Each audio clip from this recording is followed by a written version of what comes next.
এই দেখো আমার মাকে মারতেছে, আমার মাকে মারতেছে। দিনাজপুরের বোচাগঞ্জে নীলা রানীকে কুপিয়ে জখম।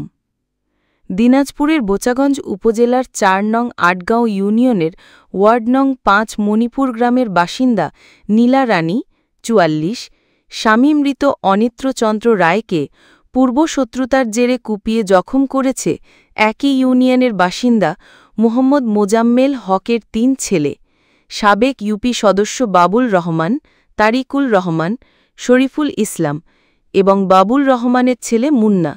এমনটাই অভিযোগ পাওয়া গেছে।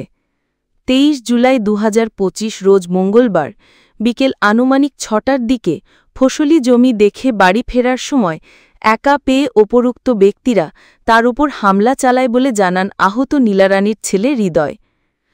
হামলা চালানোর একটি ভিডিও সামাজিক যোগাযোগ মাধ্যমে ভাইরাল হয়।